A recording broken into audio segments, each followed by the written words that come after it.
गुरुग्राम में मंत्री ने दीनदयाल योजना को बताया महंगा।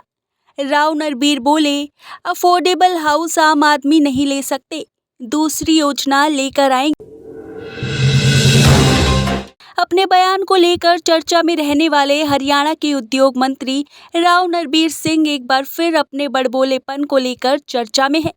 शनिवार को एक बिल्डर के कार्यक्रम में फर्रुखनगर पहुंचे कैबिनेट मंत्री राव नरबीर ने मंच से स्पीच देने के दौरान उन्होंने अपनी ही सरकार को घेर लिया।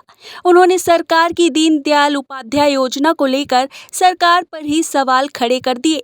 हरियाणा के उद्योग मंत्री राव नरबीर सिंह ने अपनी ही भाजपा सरकार की हाउसिंग स्कीम पर सवाल खड़े कर दिए हैं।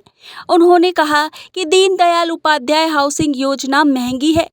इस योजना को बनाया तो आम जनता को सस्ते आवास उपलब्ध कराने के लिए था, लेकिन ये योजना भी आम आदमी की पहुंच से बाहर हो गई है।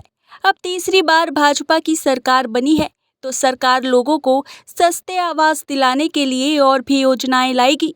कैबिनेट मंत्री ने कहा कि अवैध कॉलोनी कटने से रोकने के लिए सरकार ने साल 2014 में दीनदयाल उपाध्याय योजना की शुरुआत की थी। इसके साथ ही आम आदमी को लीगल तरीके से सस्ती दर पर घर मिल सके, इसके लिए अफोर्डेबल हाउसिंग स्कीम भी लाए थे। लेकिन जिस तेजी से गुड़गांव का विकास हुआ है, उस तेजी से ये योजना भी महंगी हो गई है। आम आदमी इस योजना में प्लॉट नहीं ले सकता। गरीबों के लिए अफोर्डेबल हाउसिंग ज़्यादा सूटेबल रही है, इसके लिए योजना लेकर आएंगे। ने कहा कि 10 साल पहले जब वे फर्रुखनगर आए थे तो ये इलाका काफ़ी पिछड़ा हुआ था। शाम को 7 बजे के बाद कोई इस एरिया में नज़र तक नहीं आता था, लेकिन अब फर्रुखनगर क्षेत्र का भी विकास हुआ है और यहाँ देर रात को भी इतनी हलचल रहती है कि पैदल चलने को भी जगह नहीं मिलती। राव नरबीर सिंह ने कहा कि गुड़गांव में पिछले 2 साल में प्रॉपर्टी के रेट 2 गुना तक हो गए हैं। पहले अफोर्डेबल सोसाइटी में 15 से 17 लाख रुपए में एक BHK फ्लैट मिल जाता था, लेकिन अब वे फ्लैट भी 35 लाख तक के हो गए हैं। Dwarka expressway, Sohna elevated road, Delhi Mumbai expressway शुरू होने से अफोर्डेबल हाउसिंग सोसाइटी के रेटों में इजाफा हुआ है।